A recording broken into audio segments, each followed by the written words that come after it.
आज का पहला सवाल, रामनाथ के पास कुछ गायें एवं कुछ मुर्गे हैं। यदि कुल सिरों की संख्या 55 तथा पैरों की संख्या 160 है तो उसके पास कितनी गाय हैं।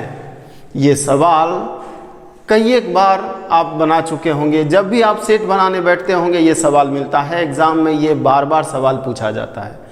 इस सवाल के लिए जितना भी सॉल्यूशन है, जितने टाइप का, सारे सॉल्यूशन को हम लोग देखेंगे बारी बारी से। सबसे पहले हम लोग एक्स लें।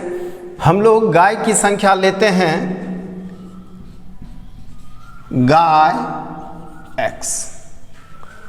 गाय की संख्या हम लोग एक्स माने, वहाँ एक्स गाय है, उसके पास एक्स गाय है। तो मुर्गा की संख्या क्या होगी?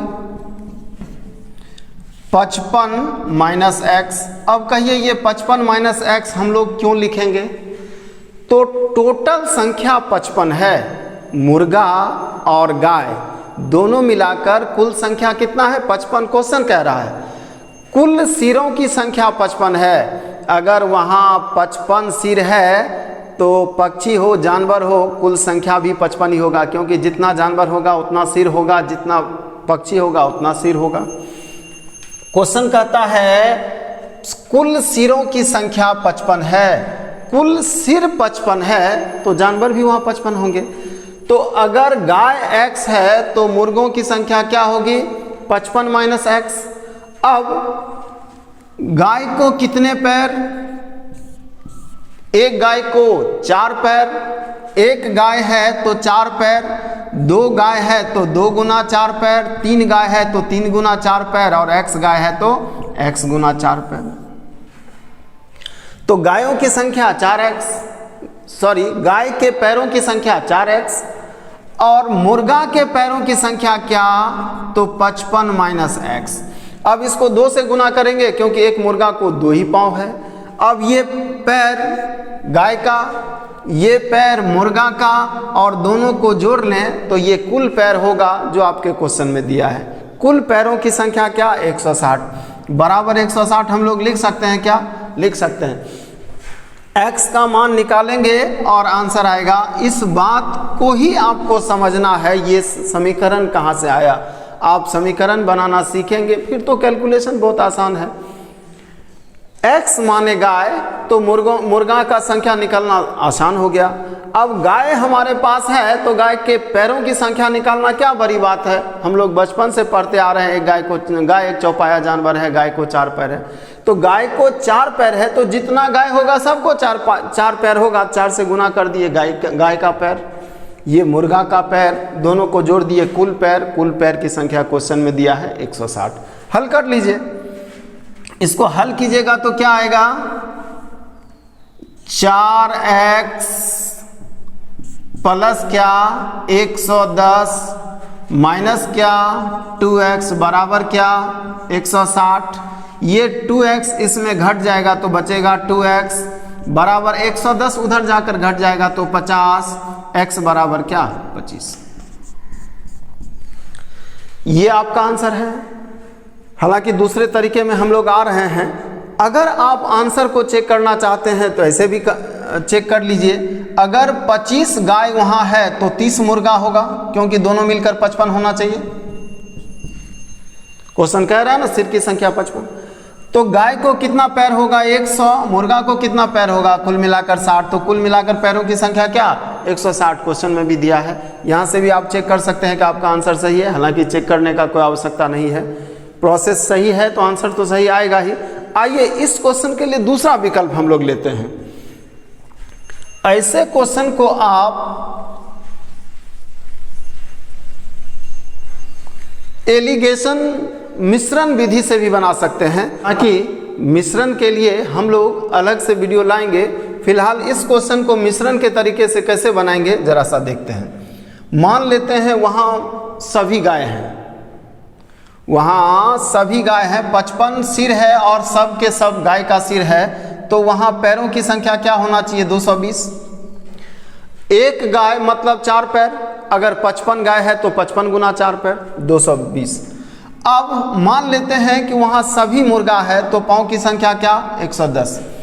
ये कब 220 कब? जब सब गाय हो तब, टोटल गाय हो तब पैरों की संख्या क्या 220, और टोटल मुर्गा हो तब क्या पैरों की संख्या 110, और कुछ गाय और कुछ मुर्गा है तब पैरों की संख्या क्या 160। ये क्वेश्चन कह रहा है। ये कब? जब टोटल गाय होगा तब, ये कब? जब टोटल मुर्गा होगा तब, और ये कब? जब दोनों मिला जुला होगा तब। अब मिला जुला मान बीच में रखते हैं, इसको इससे घटाते हैं, ये घट के आएगा 60, और घटाते समय ध्यान रखेंगे कि हमेशा बड़ा में छोटा को घटाते हैं। 220 में 160 घटेगा, यहाँ भी घटाएंगे, लेकिन ध्यान क्या रखना है, बड़ा में छोटा। 160 बड़ा कि 110, तो 160 बड़ा है, तो 160 में 110 को घटाएंगे, क्या आएगा 50। मतलब 5 और 6 के अनुपात में गाय और मुर्गा है, तो 6 5 11, और 11 x बराबर 55, x बराबर 5, और 5x का मान 25, 6x का मान 30। ये मान आपको मिला। हालांकि इस बात को अगर समझने में दिक्कत है तो इस बात को हम लोग छोड़ देते हैं, इसके लिए तो अलग से हम लोग वीडियो लाएंगे, इस चैप्टर में आएंगे। इसके अलावा भी जो विकल्प है वो इससे भी आसान है। हम चाहेंगे x को छोड़ दें, इस मिश्रण के तरीके को छोड़ दें, तीसरा जो विकल्प है वहां सबसे कम समय लगने जा रहा है। आइए उस तरीके को हम लोग देखें।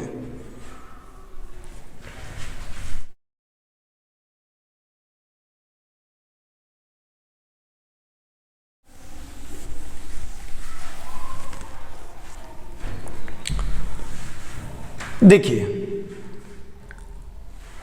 आप मान लीजिए कि टोटल मुर्गा है। अगर टोटल मुर्गा है तो पांव कितना होना चाहिए 110। पैर सिरों की संख्या 55 है और टोटल सिर मुर्गा का ही है, तो टोटल पांव कितना होगा 110, और पांव की संख्या है क्या 160। ये ज़्यादा है, किसके वजह से ज़्यादा है, तो गाय के वजह से ज़्यादा होगा, क्योंकि गाय को 2 से अधिक पांव होता है। तो पांव है कितना अधिक 50, और ये किसके वजह से, गाय के वजह से।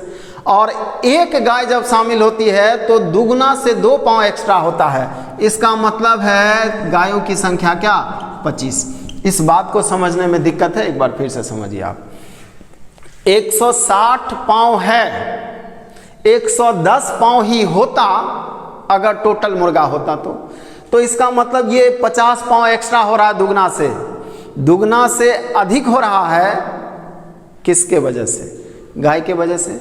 मान लेते हैं गाय को भी 2 पांव है, तो क्या दुगना से 1 भी पांव ज्यादा होता क्या, नहीं।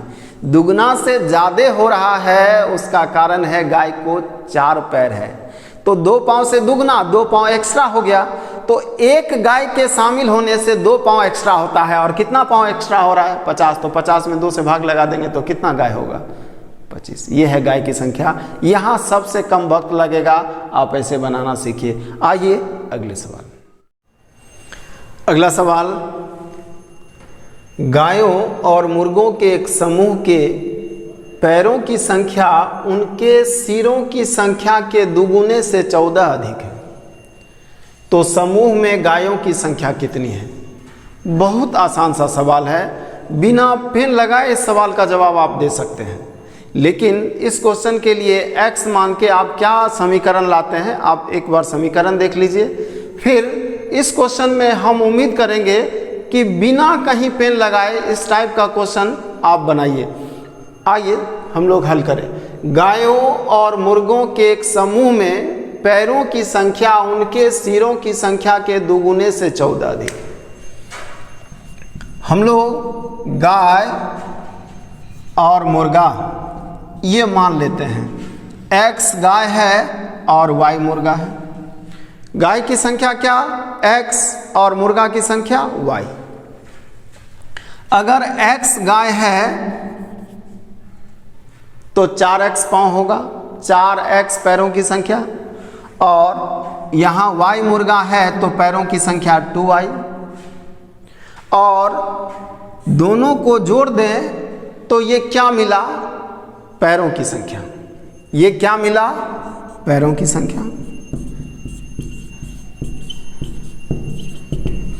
पैरों की संख्या ये है और क्वेश्चन के हिसाब से पैरों की संख्या क्या है वो दिया हुआ है। पैरों की संख्या, ये पैरों की संख्या तो हम लोग गाय और मुर्गा को देखते हुए लिख दिए, और पैरों की संख्या क्या है ये क्वेश्चन कह रहा है।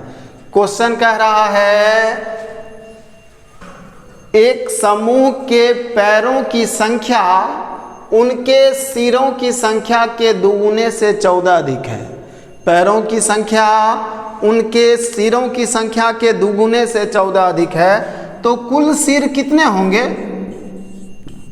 इतने होंगे।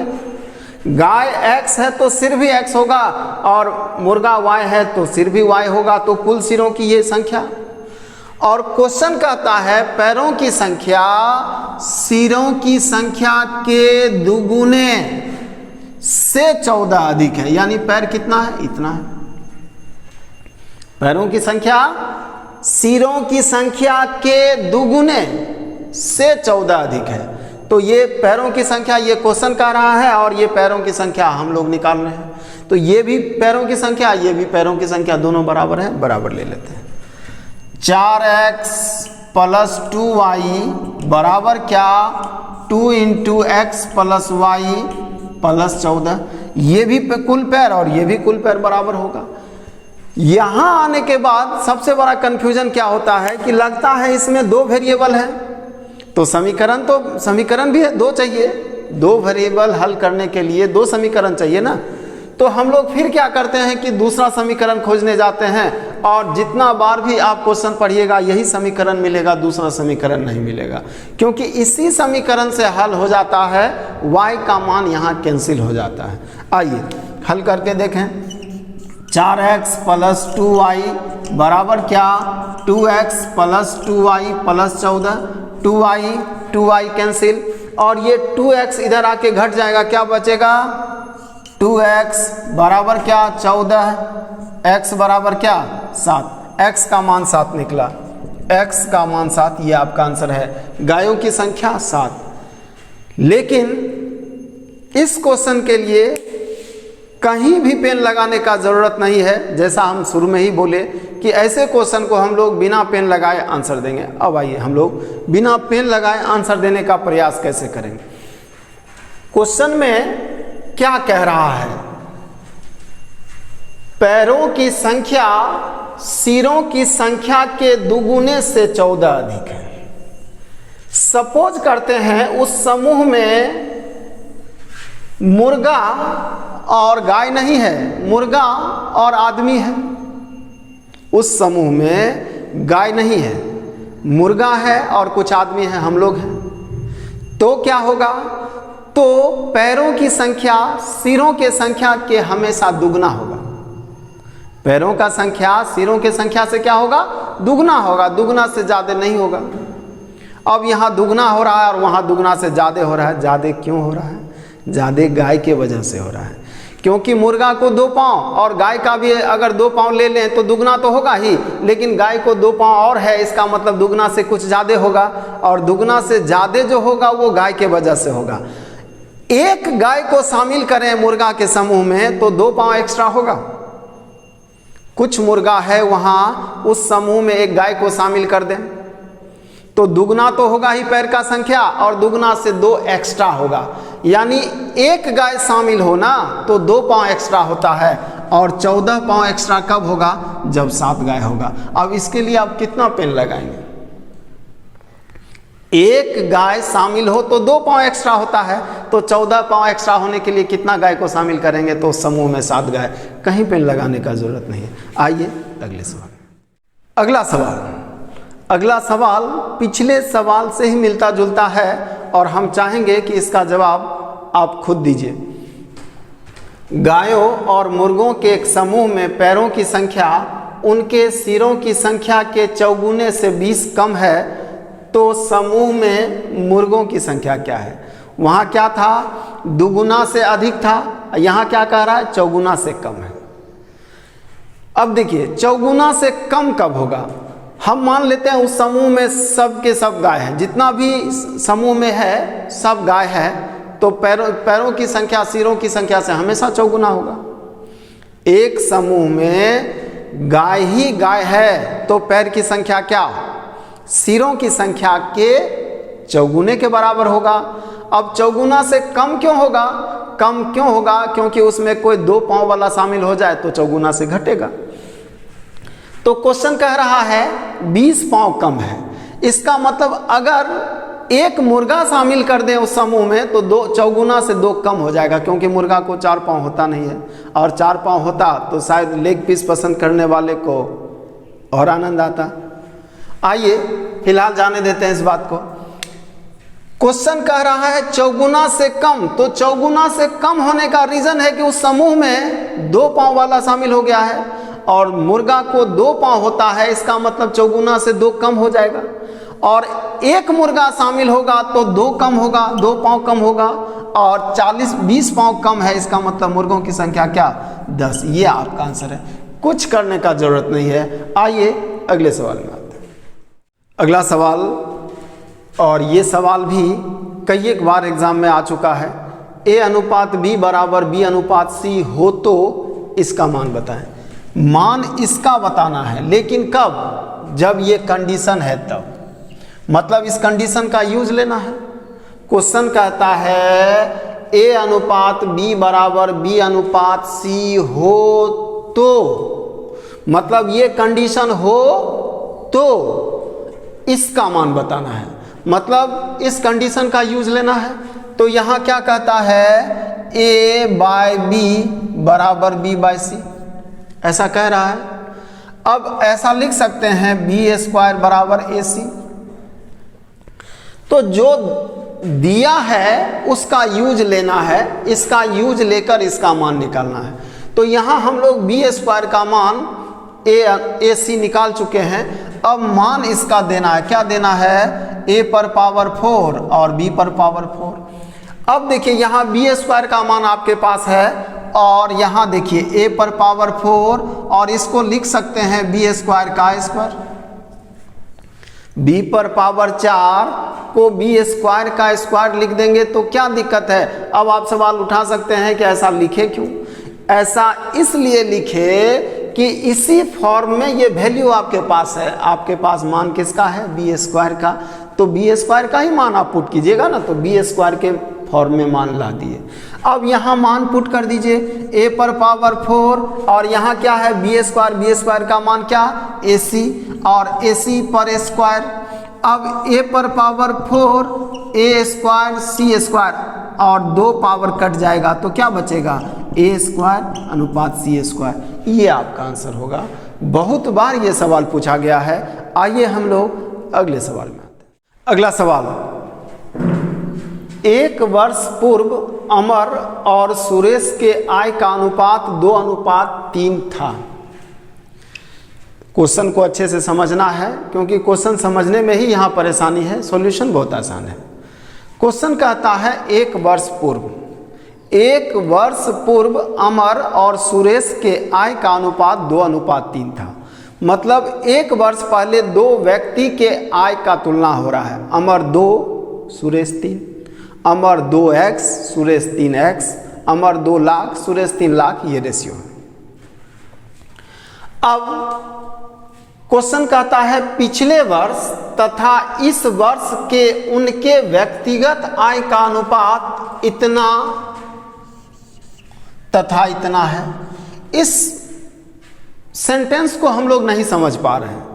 यहां क्वेश्चन ये कह रहा है कि पिछले वर्ष तथा इस वर्ष के, अब जो तुलना हो रहा है ना, अब तुलना अमर और सुरेश का नहीं हो रहा है, अब तुलना अमर का अमर से हो रहा है, सुरेश का सुरेश से हो रहा है। आप कह सकते हैं कि ऐसा कैसे हो रहा है, उस एक व्यक्ति का तुलना उसी से। हाँ, हो सकता है। आप पिछले साल कितना कमाए और इस साल कितना कमाएंगे, दोनों का रेशियो नहीं निकाल सकते हैं। अमर का पिछले साल का कमाए और इस साल का कमाए का रेशियो दिया हुआ है, सुरेश का पिछले साल का कमाए और इस साल के कमाई का रेशियो दिया है। मतलब ये जो अनुपात है 3, 4 और 1, 2, ये उनके ही आय का अनुपात है। वर्ष बदल गया, पिछले वर्ष और इस वर्ष के उनके व्यक्तिगत आय का अनुपात दिया हुआ है इतना तथा इतना। उनके वर्तमान आय का अंतर मतलब ये परिवर्तन के बाद वर्तमान आय का अंतर 2000 है, तो सुरेश की वर्तमान आय क्या है? बहुत साधारण सवाल है, देखिए जरा सा। क्वेश्चन कहता है अमर और सुरेश के आय का अनुपात 2:3 है। क्या अगर पिछले वर्ष अमर और सुरेश का कमाई हम लोग ये मान लें तो कोई परेशानी क्या? पिछले वर्ष, ये जो माने हैं कब? पिछले वर्ष। पिछले वर्ष अमर 2x कमा रहा था और सुरेश 3x कमा रहा था। अब क्या होता है? अब कहता है पिछले वर्ष और इस वर्ष के उनके व्यक्तिगत आय का अनुपात 3:4। पिछले वर्ष और इस वर्ष के व्यक्तिगत आय का अनुपात 3:4, मतलब जो 3 था वो 4 हो गया। अगर पिछले वर्ष 3 रुपया कमा रहा था तो अब कितना कमाने लगा? 4, मतलब 3:4 के रेशियो में वृद्धि हुआ है। मतलब कमाई अगर पिछले वर्ष 3 रुपया था तो अब 4 रुपया हो गया। अगर पिछले वर्ष 1 रुपया था तो अब 4/3 हो गया, और पिछले वर्ष 2x था तो अब कितना हो गया? अब हो जाएगा 8x/3। मतलब इस वर्ष अब अमर का कमाई कितना? 8x/3, और सुरेश का कमाई तो सीधा 1:2 बोला है। सुरेश का कमाई पिछले साल 1 था तो इस साल क्या है? 2 है। तो 1:2 का मतलब सीधा दुगना, यहाँ तो कोई माथा ही नहीं लगाना है। मतलब ये 3x था तो अब कितना हो गया? 6x। वर्तमान में सुरेश कितना? 6x। वर्तमान में अमर कितना? 8x/3, और इन दोनों के आय का अंतर 2000 दिया है तो अंतर 2000 लिख लीजिए, और कुछ नहीं करना। आप लिखिए दोनों के आय का अंतर 6x - 8x/3 बराबर क्या? 2000। आप इसी को हल करेंगे, आंसर है 3 18x - 8x बराबर क्या? 2000। ये कितना होगा? 10x बराबर 6000, और x का मान 600। x का मान कितना? 600। और चाहिए किसका मान?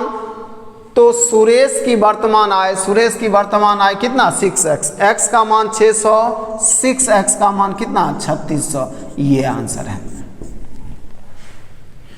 इस क्वेश्चन में भी आप थोड़ा बहुत वक्त बचा सकते हैं। अगर आप अनुपात को अच्छे से समझ रहे हैं तो यहाँ भी आप कुछ ना कुछ कर सकते हैं।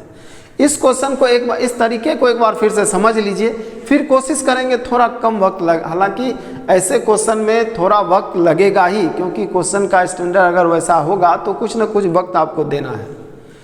लेकिन कोशिश करेंगे कि अदर स्टूडेंट के बनिस्बत हम कम से कम वक्त दें।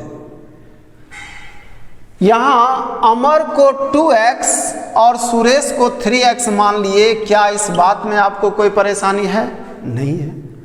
दोनों के आय का अनुपात, सबसे पहला तुलना जो है, सबसे पहला रेशियो जो है वो किसका है? वो अमर का सुरेश से है। सबसे पहला रेशियो अमर का सुरेश से। क्या रेशियो है? 2:3, मतलब अमर 2x तो सुरेश 3x। अब जो तुलना है वो अमर का अमर से है। अमर का पिछले साल और इस साल का, सुरेश का पिछले साल और इस साल का। क्वेश्चन कहता है पिछले वर्ष। देखिए सेंटेंस क्या कहता है? पिछले वर्ष तथा इस वर्ष, मतलब तुलना हो रहा है 2 वर्षों का। पिछले वर्ष और इस वर्ष के उनके व्यक्तिगत, मतलब खुद का खुद से अनुपात क्या दिया है? 3:4 और 1:2। मतलब पिछले साल अमर 3 था तो इस साल 4 है, और पिछले साल सुरेश 1 था तो इस साल 2 है। सुरेश जस्ट दुगना है। तो अमर 3:4 के रेशियो में बढ़ा है, मतलब 3 बन गया 4। अगर 3 होता तो 4 हो गया होता, 1 होता तो कितना हो गया होता, और 2x है तो कितना हो जाएगा? तो वर्तमान में अमर कितना, उसी तरह वर्तमान में सुरेश कितना, दोनों का अंतर दिया है, अंतर लिख दिए, मान निकाल दिए। कैलकुलेशन थोड़ा सा घटाना है, थोड़ा और हम लोग को दिमाग लगाना है। ऐसे क्वेश्चन के लिए हम लोग देखिए ये करते तो कैलकुलेशन हमारा कितना आसान हो जाता।